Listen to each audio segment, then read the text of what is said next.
ETV news కు స్వాగతం. ముఖ్యాంశాలు. తెలంగాణ పంచాయతీ ఎన్నికల రెండో విడతలోనూ కాంగ్రెస్ మద్దతుదారుల జోరు. 50% పైగా పల్లెల్లో జయభేరి.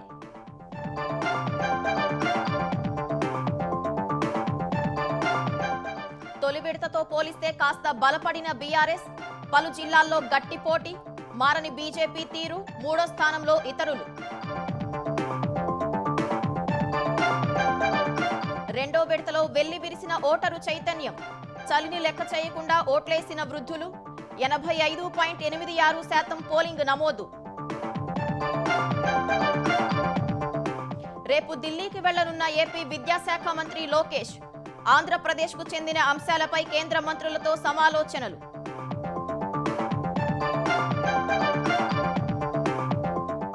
నెల్లూరు మేయర్ పదవికి రాజీనామా చేసిన పొట్లూరి స్రవంతి. వాట్సాప్ ద్వారా కలెక్టర్కు లేఖ. ఆమోదించడంపై ఉత్కంఠ. బీజేపీ కార్యనిర్వాహక అధ్యక్షుడిగా బీహార్ మంత్రి నితిన్ నబీన్. పార్టీని మరింత బలోపేతం చేస్తారని మోదీ విశ్వాసం. బీజేపీ ఓట్ల చోరీ చేస్తుందంటూ ఢిల్లీ రామ్లీలా మైదాన్లో కాంగ్రెస్ నిరసన. రాహుల్ పోరులో కలిసి సాగుతామన్న రేవంత్ రెడ్డి. ఆస్ట్రేలియా సిడ్నీలో ఉగ్రదాడి. బాండీ బీచ్ లో పర్యాటకులపై దుండగుల కాల్పులు. 12 మంది మృతి, 29 మందికి గాయాలు.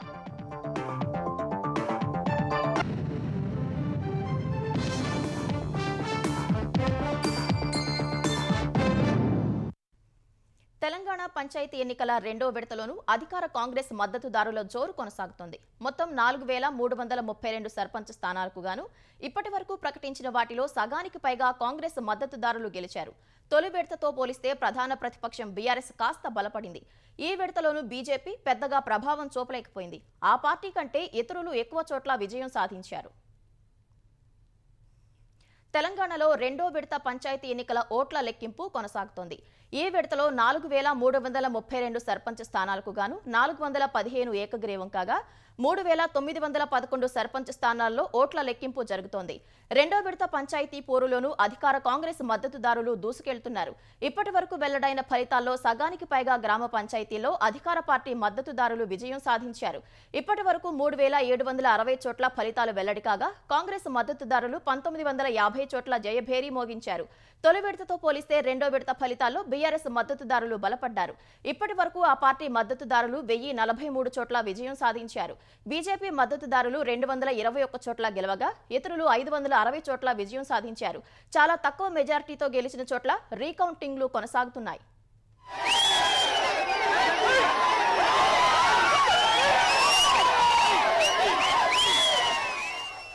వరంగల్ జిల్లా సంగెం మండలం ఆశాలపల్లి సర్పంచ్ అభ్యర్థి కొంగర మల్లమ్మ ఒక్క ఓటుతో గెలిచారు. కరీంనగర్ జిల్లా అంబాల్పూర్ సర్పంచ్ గా కాంగ్రెస్ మద్దతుదారు వెంకటేష్ కూడా ఒక్క ఓటు తేడాతో గెలుపొందారు. వికారాబాద్ జిల్లా రాంపూర్ సర్పంచ్ గా కాంగ్రెస్ మద్దతుదారు రమాదేవి సైతం ఒక్క ఓటుతోనే విజయం సాధించారు. నల్గొండ జిల్లా దామరచర్ల మండలం గణేష్పాడులో బీఆర్ఎస్ మద్దతుదారు రమేష్ నాయక్ కూడా ఒక్క ఓటుతోనే గెలుపొందారు. ఇసుకబావిగూడెం సర్పంచ్ గా ఒక్క ఓటుతో కాంగ్రెస్ మద్దతుదారు కల్లూరి అనిత గెలిచారు. వికారాబాద్ జిల్లా బంట్వారం మండలం నాగ్వారం సర్పంచ్ గా కాంగ్రెస్ మద్దతుదారు భాగ్యమ్మ 2 ఓట్ల తేడాతో విజయం సాధించారు. రంగారెడ్డి జిల్లా చేవెళ్ల మండలం గుండాలలో ఒక్క ఓటుతో సర్పంచ్ గా కాంగ్రెస్ మద్దతుదారు బుచ్చిరెడ్డి గెలిచారు. నాగర్ కర్నూలు జిల్లా బిజినేపల్లి మండలం వసంతపూర్ సర్పంచ్ గా కాంగ్రెస్ మద్దతుదారు ప్రశాంత్ రెడ్డి 9 ఓట్ల మెజారిటీతో గెలుపొందారు. నారాయణపేట జిల్లా మేక హనుమాన తండా సర్పంచ్ గా 10 ఓట్లతో కాంగ్రెస్ మద్దతుదారు శ్రీధర్ గెలిచారు. మహబూబ్ నగర్ జిల్లా గోపీనాయక్ తండా సర్పంచ్ గా 9 ఓట్లతో బీఆర్ఎస్ మద్దతుదారుడు రాములు విజయం సాధించారు. మహబూబ్ నగర్ జిల్లా దేవరకద్ర కాంగ్రెస్ ఎమ్మెల్యే మధుసూదన్ రెడ్డి స్వగ్రామం దమగ్నాపూర్లో బీఆర్ఎస్ మద్దతుదారు కృష్ణయ్య శెట్టి విజయం సాధించారు. పెద్దపల్లి జిల్లా పాలకుర్తి మండలం ఘనశ్యామదాస్ నగర్లో అత్త నరసమ్మపై కోడలు రమ 18 ఓట్ల తేడాతో గెలుపొందారు. మెదక్ జిల్లా చీపురు దుబ్బతండా సర్పంచ్ ఫలితం డ్రాలో తేలింది. కాంగ్రెస్ బీఆర్ఎస్ మద్దతుదారులకు చెరువు 182 ఓట్లు రాగా డ్రాలో కాంగ్రెస్ మద్దతుదారు కేతావతు సునీతను అదృష్టం వరించింది. నాగర్ కర్నూలు జిల్లా వెంకయ్యపల్లి సర్పంచ్ ఫలితం కూడా టాస్ ద్వారానే తేలింది. కాంగ్రెస్ బీఆర్ఎస్ మద్దతుదారులకు సమాన ఓట్లు రాగా టాస్ ద్వారా కాంగ్రెస్ మద్దతుదారు వెంకటలక్ష్మిని అదృష్టం వరించింది.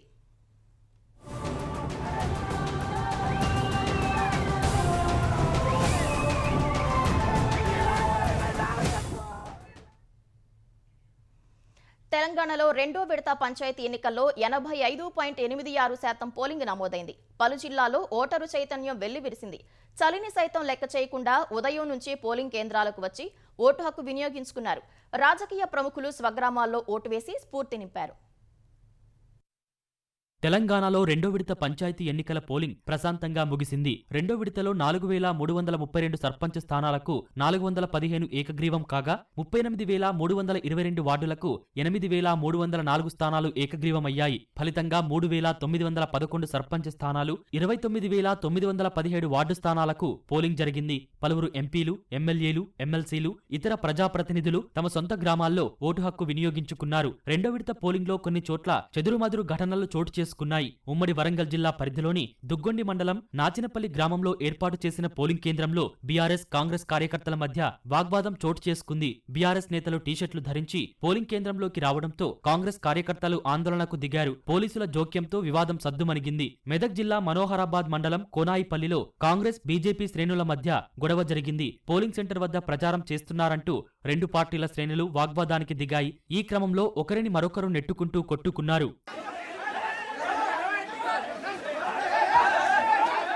నిజామాబాద్ జిల్లా డిచ్పల్లి మండలం బి ధర్మారం పోలింగ్ కేంద్రం వద్ద ఉద్రిక్తత తలెత్తింది. పోలింగ్ కేంద్రంలో ప్రచారం చేస్తున్నారని ఆరోపిస్తూ ఓ వర్గం గొడవకు దిగగా ఇరు వర్గాల మధ్య ఘర్షణ చోటు చేసుకుంది. ఈ క్రమంలో పోలీసులు ఇరు వర్గాలను చెదరగొట్టారు.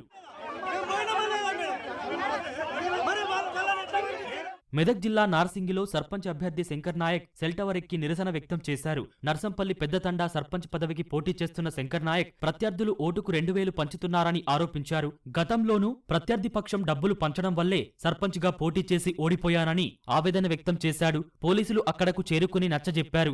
ఖమ్మం జిల్లాలో సర్పంచ్ అభ్యర్థి మృతి చెందడం విషాదం నింపింది. నేలకొండపల్లి మండలం అనాసాగర్ సర్పంచ్ అభ్యర్థి నాగరాజు మృతి చెందారు. స్వతంత్ర అభ్యర్థిగా నామినేషన్ వేసిన దామల నాగరాజు నిన్న సాయంత్రం అనారోగ్యానికి గురై ఆస్పత్రిలో చేరారు. అక్కడ చికిత్స పొందుతూ తెల్లవారుజామున ప్రాణాలు విడిచారు. తెలంగాణలో కాంగ్రెస్ అధికారంలోకి వచ్చాక శాంతి భద్రతలు క్షీణించాయని బీఆర్ఎస్ కార్యనిర్వాహక అధ్యక్షుడు కేటీఆర్ అన్నారు. హత్య రాజకీయాలను ప్రోత్సహిస్తున్నారని మండిపడ్డారు. సూర్యాపేట జిల్లా నూతనకల్లు మండలం లింగంపల్లిలో ఇటీవల మరణించిన బీఆర్ఎస్ కార్యకర్త మల్లయ్య కుటుంబాన్ని కేటీఆర్ పరామర్శించారు. మృతుడి కుటుంబానికి పార్టీ తరపున 5 లక్షల ఆర్థిక సాయం అందజేసిన కేటీఆర్ బీఆర్ఎస్ అధికారంలోకి రాగానే మల్లయ్య కుటుంబంలో ఒకరికి ఉద్యోగం ఇస్తానని హామీ ఇచ్చారు. బీఆర్ఎస్ ప్రభుత్వ హయాంలో ఇలాంటి హత్యలు ఎప్పుడూ జరగలేదని తెలిపారు. కాంగ్రెస్ పార్టీ ఎన్ని కుతంత్రాలు చేసినా పంచాయతీ పోరులో 50% సర్పంచ్లను గెలుచుకున్నామని కేటీఆర్ పేర్కొన్నారు. సాగునీటి ప్రాజెక్టుల నిర్వహణలో కాంగ్రెస్ ప్రభుత్వ నిర్లక్ష్యం, కృష్ణా గోదావరి జలాల్లో జరుగుతున్న జల దోపిడీపై ఉద్యమం చేపడతామని బీఆర్ఎస్ ప్రకటించింది. అందులో భాగంగా ఈ నెల 19వ తేదీన బీఆర్ఎస్ శాసనసభాపక్షం రాష్ట్ర కార్యవర్గ సంయుక్త సమావేశం ఏర్పాటు చేశామని వెల్లడించింది. బీఆర్ఎస్ అధినేత కేసీఆర్ అధ్యక్షతన తెలంగాణ భవన్లో జరిగే సమావేశంలో నీటిపారుదల ప్రాజెక్టులను కాంగ్రెస్ ప్రభుత్వం ముందుకు తీసుకెళ్లడంలో చూపిస్తున్న నిర్లక్ష్య వైఖరిపై చర్చిస్తామని పేర్కొంది. కృష్ణా గోదావరి జలాలను ఆంధ్రప్రదేశ్ కొల్లగొడుతున్నప్పటికీ అడ్డుకునే విషయంలో కాంగ్రెస్ ప్రభుత్వం ఘోరంగా విఫలమైందని ఆరోపించింది. తెలంగాణ ప్రజలు రైతుల సాగునీటి హక్కులను కాపాడుకునేందుకు మరో ప్రజా ఉద్యమం తప్పదని భావిస్తున్నట్లు తెలిపింది. పాలమూరు రంగారెడ్డి ఎత్తిపోతల ప్రాజెక్టుకు గత బీఆర్ఎస్ ప్రభుత్వం 91 టీఎంసీలు కేటాయిస్తే కాంగ్రెస్ ప్రభుత్వం ఇప్పుడు కేవలం 45 టీఎంసీలు ఇస్తే చాలు అని కేంద్రం ముందు దేబరించడం బాధాకరమని మండిపడింది. తెలంగాణ ప్రయోజనాలను కాపాడే విషయంలో బీఆర్ఎస్ ఎన్నటికీ రాజీ పడబోదని స్పష్టం చేసింది. అందుకోసం చేపట్టాల్సిన ప్రజా ఉద్యమాల నిర్మాణం, అనుసరించాల్సిన కార్యాచరణపై 19వ తేదీన పార్టీ విస్తృత స్థాయి సమావేశంలో చర్చిస్తామని తెలిపింది. దాంతోపాటు పార్టీ సంస్థాగత నిర్మాణ విషయాలు సహా ఇతర అంశాలపై కూడా సమావేశంలో చర్చ జరగనుందని వెల్లడించింది. ఆంధ్రప్రదేశ్ విద్యాశాఖ మంత్రి నారా లోకేష్ రేపు ఢిల్లీలో పర్యటించనున్నారు. రేపు ఢిల్లీ పార్లమెంట్ హౌస్లో కేంద్ర ఐటీ, విద్యాశాఖ మంత్రులతో లోకేష్ సమావేశమవుతారు. విద్యా, ఐటీ రంగాలకు సంబంధించి ఆంధ్రప్రదేశ్ అంశాలపై కేంద్ర మంత్రులతో చర్చలు జరుపుతారు. రాత్రికి ఢిల్లీలోనే బస చేసి 16న ఢిల్లీ నుంచి విశాఖ వెళ్తారు. విశాఖలో జీఎంఆర్ ఏవియేషన్ ఎడ్యుసిటీ ప్రారంభోత్సవంలో పాల్గొంటారు. ఈ నెల 16న సాయంత్రం అమరావతికి తిరిగి రానున్నారు. పీఎం సూర్యఘర్ పథకం ద్వారా విద్యుత్ వినియోగదారులకు ఎంతో మేలు జరుగుతోందని ఆంధ్రప్రదేశ్ విద్యుత్ శాఖ మంత్రి గొట్టిపాటి రవికుమార్ తెలిపారు. ప్రతి నియోజకవర్గంలోనూ 10,000 కనెక్షన్లను ఏర్పాటు చేయాలనే లక్ష్యంతో కృషి చేస్తున్నట్లు చెప్పారు. ఈ పథకం ఎస్సీ, ఎస్టీలకు పూర్తి ఉచితంగా, బీసీలకు ప్రత్యేక రాయితీలతో లభిస్తుందన్నారు. జగన్ పెంచిన ట్రూ అప్ ఛార్జీలను ట్రూ డౌన్ చేసే దిశగా ఇప్పటికే కార్యాచరణ రూపొందించామని పేర్కొన్నారు. గత ప్రభుత్వం విద్యుత్ వ్యవస్థను ఆదాయ వనరుగా మాత్రమే చూసిందని రవికుమార్ విమర్శించారు. 18 నెలల్లో విద్యుత్ రంగంలో సంస్కరణలు అమలు చేసి అనతి కాలంలో విద్యుత్ వ్యవస్థను గాడిలో పెట్టామన్నారు. సంస్కరణలు ఇచ్చిన ఫలితాల మేరకు విద్యుత్ ఛార్జీలు తగ్గిస్తున్నట్లు మంత్రి వివరించారు. గోదావరి డెల్టాకు ఎప్పుడూ జరగని నష్టం జగన్ పాలనలో జరిగిందని ఆంధ్రప్రదేశ్ జలవనరుల శాఖ మంత్రి నిమ్మల రామానాయుడు విమర్శించారు. పశ్చిమ గోదావరి జిల్లా చించినాడలో గోదావరి ఏటిగట్టు నిర్మాణ పనులకు మంత్రి శంకుస్థాపన చేశారు. జగన్ హయాంలో గోదావరి ఏటిగట్టుకు గండి పడకుండా ప్రజలే రాత్రింబవళ్లు కాపాడుకున్నారని నిమ్మల తెలిపారు. గోదావరి డెల్టా ఆధునీకరణ పనులను జగన్ అర్ధాంతరంగా నిలిపేశారని అన్నారు. నిధులున్న కాల్వలు, డ్రైన్లలో పూడికతీతకు రూపాయి కూడా కేటాయించలేదన్నారు. ఏపీలోని ప్రతి ఎకరాకు నీరిచ్చి సస్యశ్యామలం చేయాలనేదే సీఎం ఆశయమని, లాకులు, గేట్ల మరమ్మతులకు సమగ్ర డిపిఆర్ తయారీకి ఏజెన్సీకి ఆదేశాలిచ్చామని నిమ్మల పేర్కొన్నారు. 2022లో పెద్ద ఎత్తున వరదలు వచ్చాయి. అర్ధరాత్రులు అక్కడే ఏటుగొట్టు మీద కాపలా ఉండి వేలాది మంది యువత పనిచేసి ఏటుగొట్టును కాపాడుకున్నాం. ఆ రోజు కూడా వైఎస్ఆర్సీపీ మంత్రులు వచ్చారు, చూశారు, వెళ్లారు తప్ప ఒక్క రూపాయి ఏటుగొట్టుకి ఇవ్వాలనే ఆలోచన లేదు. 17 కోట్ల రూపాయల అక్షరాల ఏటుగొట్టుకి ఇచ్చి పనులు చేస్తున్నామని అంటే మీ భద్రత గురించి ప్రభుత్వం ఏ రకంగా పనిచేస్తూ ఉంది అనేటువంటిదే ఇదే ఒక ఉదాహరణ. కేంద్రంలోని నరేంద్ర మోదీ సర్కార్ అధికారాన్ని అడ్డుపెట్టుకుని ఓట్ల చోరీకి పాల్పడుతోందని కాంగ్రెస్ అగ్రనేత రాహుల్ గాంధీ ఆరోపించారు. దేశంలో ఇప్పుడు సత్యానికి, అసత్యానికి మధ్య పోరాటం సాగుతోందన్నారు. బీజేపీ ప్రభుత్వంతో ఎన్నికల సంఘం కలిసి పనిచేస్తోందని విమర్శించారు. ఓట్ చోరీకి వ్యతిరేకంగా ఢిల్లీ రామ్లీలా మైదానంలో కాంగ్రెస్ నిర్వహించిన ర్యాలీలో ఆ పార్టీ అధ్యక్షుడు మల్లికార్జున ఖర్గే, సోనియా గాంధీ, రాహుల్ గాంధీ, ప్రియాంక గాంధీ, కాంగ్రెస్ పాలిత రాష్ట్రాల సీఎంలు, మాజీ సీఎంలు, ఇతర ముఖ్య నేతలు పాల్గొన్నారు. ఈ ర్యాలీలో మాట్లాడిన సీఎం రేవంత్ రెడ్డి దేశంలో రాజ్యాంగాన్ని రద్దు చేయాలని బీజేపీ చూస్తోందని ఆరోపించారు. రాజ్యాంగాన్ని కాపాడుకోవాల్సిన బాధ్యత అందరిపై ఉందన్నారు. ఓట్ చోరీ సమస్య కాంగ్రెస్ ది మాత్రమే కాదన్న రేవంత్, ప్రధాని మోదీకి వ్యతిరేకంగా రాహుల్ గాంధీ చేస్తున్న పోరాటానికి అంతా అండగా నిలవాలని కోరారు. అనంతరం మాట్లాడిన రాహుల్ గాంధీ మోదీ సర్కార్ ఈసీపై తీవ్ర ఆరోపణలు చేశారు. బీహార్ అసెంబ్లీ ఎన్నికల సమయంలో ఓటర్లకు బీజేపీ 10,000 రూపాయలు పంపిణీ చేస్తే ఈసీ ఎలాంటి చర్యలు తీసుకోలేదని రాహుల్ మండిపడ్డారు. विश्व सत्य को नहीं शक्ति को देखता है. जिसके पास शक्ति है उसे माना जाता है. ये मोहन भगवत की सोच है, ये विचारधारा आरएसएस की है. हमारी विचारधारा हिंदुस्तान की विचारधारा, हिंदू धर्म की विचारधारा, दुनिया के हर धर्म की विचारधारा कहती है कि सत्य सबसे जरूरी है. मोहन भगवत कहता है सत्य का कोई मतलब नहीं है, सत्ता जरूरी है. सत्य और असत्य के बीच में लड़ाई हो रही है और मैं आपको इस स्टेज से गारंटी देके कहता हूं, हम सत्य को लेकर नरेंद्र मोदी और अमित शाह को, आरएसएस की सरकार को हिंदुस्तान से हटाएंगे. इस जंग में राहुल जी को इस बार इस देश ने जिताना है, नहीं ये तो गरीब लोगों को वोट हक छीन लेने वाले. अगर एक बार उनका नाम वोटर लिस्ट से निकल गए, उसके बाद आधार कार्ड निकलने वाले, उसके बाद रेशन कार्ड निकालने वाले हैं, उसके बाद उनका जमीन जायदाद खींच लेने वाले हैं. इस देश में जो मूलवासी आदिवासी है उन लोग सब कुछ खो जाएंगे. इसीलिए हम लोग सब इकट्ठा होकर राहुल जी के तरफ से, राहुल जी सिपाही बनकर मोदी के खिलाफ लड़ना है. బీహార్ రోడ్లు, భవనాల శాఖ మంత్రి నితిన్ నబీన్ను బీజేపీ జాతీయ కార్యనిర్వాహక అధ్యక్షుడిగా ఆ పార్టీ పార్లమెంటరీ బోర్డు ఎంపిక చేసింది. తక్షణమే ఈ నియామకం అమల్లోకి వస్తుందని వెల్లడించింది. ఈ మేరకు బీజేపీ జాతీయ ప్రధాన కార్యదర్శి అరుణ్ సింగ్ నోటిఫికేషన్ ఇచ్చారు. బీహార్లోని బాంకీపూర్ అసెంబ్లీ స్థానం నుంచి నితిన్ నబీన్ వరుసగా 4 సార్లు ఎమ్మెల్యేగా గెలిచారు. రహదారుల నిర్మాణ శాఖ మంత్రిగా ఉన్నారు. బీజేపీ ప్రస్తుత జాతీయ అధ్యక్షుడు జేపీ నడ్డా 2020 జనవరిలో ఈ పదవిలో నియమితులయ్యారు. ఇప్పటికే ఆయన పదవీ కాలం ముగిసినప్పటికీ పొడిగించారు. అటు కార్యనిర్వాహక అధ్యక్షుడిగా ఎంపికైన నితిన్ నబీన్ కు ప్రధాని మోదీ శుభాకాంక్షలు తెలిపారు. కష్టపడి పనిచేసే కార్యకర్తగా నితిన్ నబీన్ గుర్తింపు పొందారని మోదీ అన్నారు. ఆయనకు సంస్థాగతంగా గొప్ప అనుభవం ఉందని సామాజిక మాధ్యమం ఎక్స్లో మోదీ పోస్టు పెట్టారు. బీహార్లో ఎమ్మెల్యేగా, మంత్రిగా అద్భుతమైన రికార్డు నితిన్ నబీన్ సొంతమని తెలిపారు. నితిన్ నబీన్ పనితీరు రాబోయే కాలంలో బీజేపీని మరింత బలోపేతం చేస్తుందని విశ్వసిస్తున్నట్లు తెలిపారు. తెలంగాణ సిద్దిపేట జిల్లా కొమరవెల్లి మల్లన్న కళ్యాణం అంగరంగ వైభవంగా జరిగింది. కళ్యాణ వేడుకను కనులారా వీక్షించేందుకు భక్తులు భారీగా తరలివచ్చారు. రాష్ట్రంలో పంచాయతీ ఎన్నికల కోడ్ ఉన్న నేపథ్యంలో రాష్ట్ర ఎన్నికల కమిషనర్ అనుమతితో ప్రభుత్వం తరపున మంత్రి కొండా సురేఖ, దేవాదాయ శాఖ ముఖ్య కార్యదర్శి శైలజ రామయ్యర్లు పట్టు వస్త్రాలు, ముత్యాల తలంబ్రాలు సమర్పించారు. కళ్యాణోత్సవం సందర్భంగా ఆలయాన్ని సర్వాంగ సుందరంగా ముస్తాబు చేశారు. డప్పు చప్పుళ్లు, కోలాటాలు, ఒగ్గు కళాకారుల నృత్య ప్రదర్శనల మధ్య స్వామి అమ్మవార్ల ఎదుర్కొళ్ల ఉత్సవం జరిగింది. సంగారెడ్డి జిల్లా బర్దిపూర్ పీఠాధిపతి మహంత్ సిద్ధేశ్వరానంద గిరి స్వామీజీ పర్యవేక్షణలో 108 మంది వీరశైవ ఆగమ పండితులు స్వామివారి కళ్యాణాన్ని వైభవోపేతంగా నిర్వహించారు.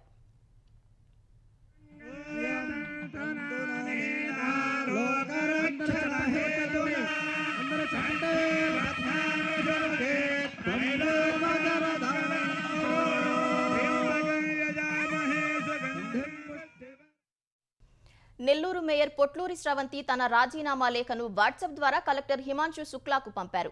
ఈ నెల 18న అవిశ్వాస తీర్మానం నగరపాలక సంస్థ పాలక మండలి ముందుకు రానుండగా తన పదవికి రాజీనామా చేస్తున్నట్లు నిన్ననే శ్రవంతి ప్రకటించారు.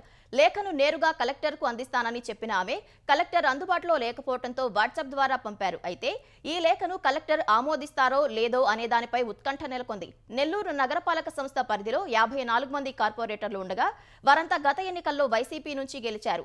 వారిలో ఒకరు ఇప్పటికే రాజీనామా చేశారు. మేయర్ కాకుండా మిగిలిన 52 మందిలో 42 మంది సార్వత్రిక ఎన్నికల తర్వాత టీడీపీలో చేరారు. మేయర్ రాజీనామాను కలెక్టర్ ఆమోదిస్తే కొత్త మేయర్ను ఎన్నుకునే వరకు సీనియర్ డిప్యూటీ మేయర్కు మేయర్ బాధ్యతలు దక్కే అవకాశం ఉంది. వైసీపీ హయాంలో 10 లక్షల కోట్ల అప్పులు తెచ్చిన జగన్ చేసిన అభివృద్ధి మాత్రం శూన్యమని తెలుగుదేశం ఆంధ్రప్రదేశ్ అధ్యక్షుడు పల్లా శ్రీనివాసరావు ధ్వజమెత్తారు. జగన్ హయాంలో చేసిన అప్పుల వల్ల ఇప్పటికే 1,00,000 కోట్ల వరకు వడ్డీ, అసలు, వాయిదాలు చెల్లించాల్సి వచ్చిందని పల్లా ఆగ్రహం వ్యక్తం చేశారు. కేంద్ర మ్యాచింగ్ నిధులు చెల్లించక 10,000 కోట్ల అభివృద్ధి పథకాలను వైసీపీ నిలిపేయగా కూటమి ప్రభుత్వం వాటిని పునరుద్ధరించిందన్నారు. ప్రభుత్వ ఉద్యోగులు, పెన్షనర్లకు గత ప్రభుత్వం పెట్టిన 32,000 కోట్ల బకాయిల్లో 12,000 కోట్లు తాము చెల్లించామని వివరించారు. జగన్ అవినీతి కోసం అప్పులు చేస్తే కూటమి ప్రభుత్వం అభివృద్ధి, సంక్షేమం కోసం అప్పులు చేస్తోందని పల్లా స్పష్టం చేశారు. అభివృద్ధి చూసి ఓర్వలేక వైసీపీ నేత బొత్స సత్యనారాయణ అసత్యాలు ప్రచారం చేస్తున్నారని పల్లా శ్రీనివాసరావు మండిపడ్డారు. దేశంలో అత్యంత విలువలతో కూడిన రాజకీయ నాయకుడు మాజీ ప్రధానమంత్రి వాజ్పేయి అని ఉత్తరాఖండ్ సీఎం పుష్కర్ సింగ్ ధామీ అన్నారు. అటల్ మోదీ సుపరిపాలన యాత్రలో భాగంగా అన్నమయ్య జిల్లా మదనపల్లిలో ఏపీ వైద్యారోగ్య శాఖ మంత్రి సత్యకుమార్తో కలిసి ఆయన వాజ్పేయి విగ్రహాన్ని ఆవిష్కరించారు. దేశంలో పేదరిక నిర్మూలనకు వాజ్పేయి అనేక సంక్షేమ పథకాలను తీసుకొచ్చారని తెలిపారు. వాజ్పేయి స్ఫూర్తితో నేటి ప్రధానమంత్రి నరేంద్ర మోదీ ఆత్మనిర్భర్ భారత్ ను ముందుకు తీసుకెళ్తున్నారని తెలిపారు. మోదీ తీసుకున్న నిర్ణయాల వల్ల భారతదేశం అభివృద్ధి వైపు పరుగులు పెడుతోందని అన్నారు. అటు దేశవ్యాప్తంగా 1000 కిలోమీటర్ల జాతీయ రహదారులు వాజ్పేయి హయాంలో ఏర్పాటు చేశారని మంత్రి సత్యకుమార్ తెలిపారు. వాజ్పేయి జీవిత చరిత్ర ఇప్పటి తరానికి తెలియాల్సిన అవసరం ఉందని అన్నారు.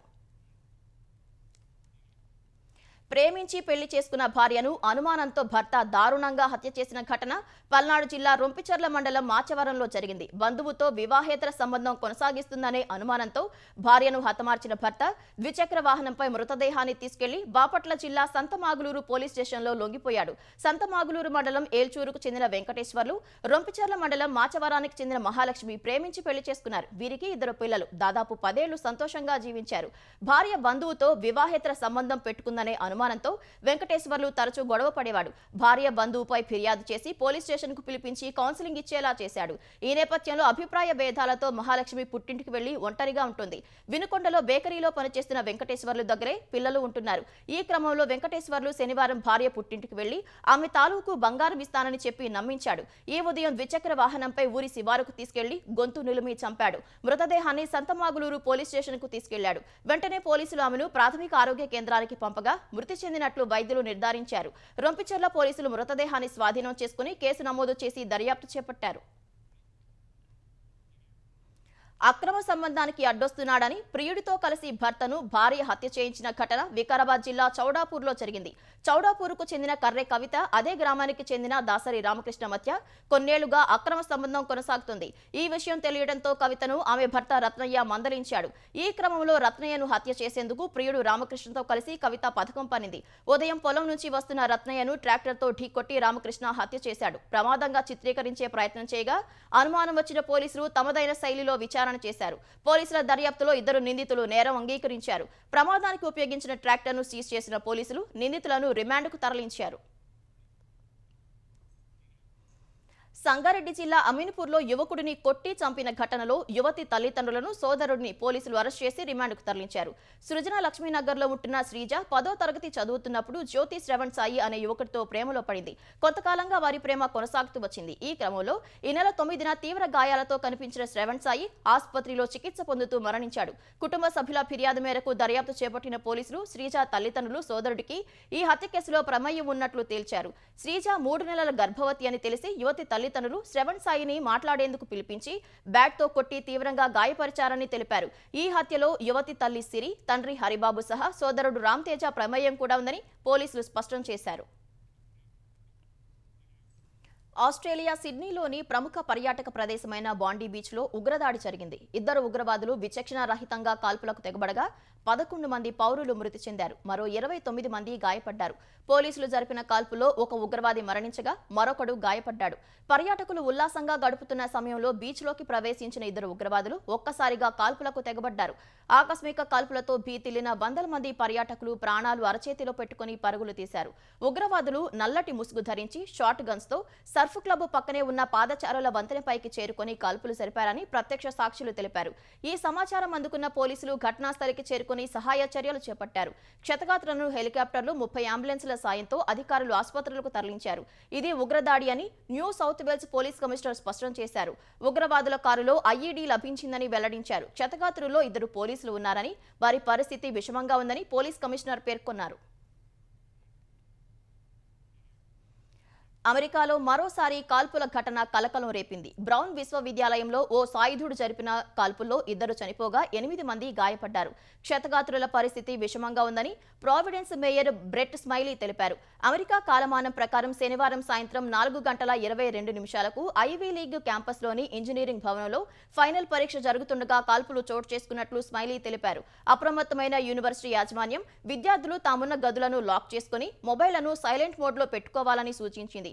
సాయుధుడి కాల్పుల్లో చనిపోయిన 2, గాయపడిన 8 మంది విద్యార్థులే అని యూనివర్సిటీ ప్రెసిడెంట్ తెలిపారు. ఈ ఘటనపై దిగ్భ్రాంతి వ్యక్తం చేసిన అమెరికా అధ్యక్షుడు డొనాల్డ్ ట్రంప్ దుండగుడు FBI అదుపులో ఉన్నట్లు చెప్పారు. సూడాన్లో ఐరాసా స్థావరంపై జరిగిన డ్రోన్ దాడిలో 6 శాంతి పరిరక్షకులు మృతి చెందారు. మరో 8 మంది గాయపడ్డారు. ఈ మేరకు ఐరాసా చీఫ్ యాంటోనియో గుటెరస్ తెలిపారు. కొర్దాఫాను ప్రాంతంలోని లాజిస్టిక్స్ కేంద్రంపై డ్రోన్ దాడి జరిగిందని గుటెరస్ చెప్పారు. మృతులు, క్షతగాత్రులు బంగ్లాదేశ్కు చెందిన సైనికులని వెల్లడించారు. ఐరాసా శాంతి పరిరక్షక దళాలను లక్ష్యంగా చేసుకుని దాడులు చేస్తే అంతర్జాతీయ చట్టం ప్రకారం యుద్ధ నేరం కిందకు వస్తుందని ఐరాసా చీఫ్ తెలిపారు. దాడులకు పాల్పడిన వారిని చట్టం ముందు నిలబెడతామని చెప్పారు. Paramilitary group rapid support forces ఐరాసా స్థావరంపై డ్రోన్ దాడికి పాల్పడిందని సూడాన్ సైన్యం ఆరోపించింది. దేశంపై ఆధిపత్యం కోసం 2 ఏళ్లుగా సూడాన్ సైన్యం, RSF పారామిలిటరీ గ్రూప్ మధ్య పోరు జరుగుతోంది. ఈ దాడుల్లో 40,000 మందికి పైగా మృతి చెందారు.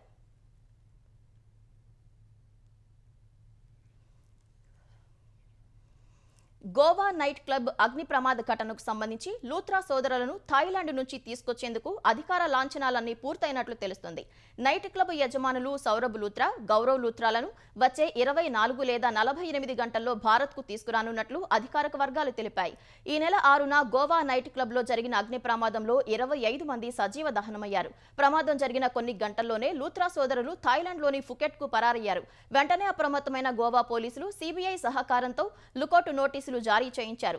బ్యాంకాక్లోని ఇండియన్ ఎంబసీ ఇచ్చిన సమాచారంతో థాయిలాండ్ పోలీసులు 3 రోజుల క్రితం లూథ్రా సోదరులను ఫుకెట్లో అరెస్ట్ చేశారు.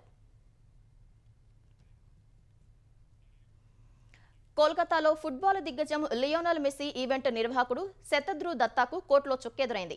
ఆయనకు బెయిల్ ఇచ్చేందుకు నిరాకరించిన కోర్టు 14 రోజుల పోలీస్ కస్టడీకి అనుమతించింది.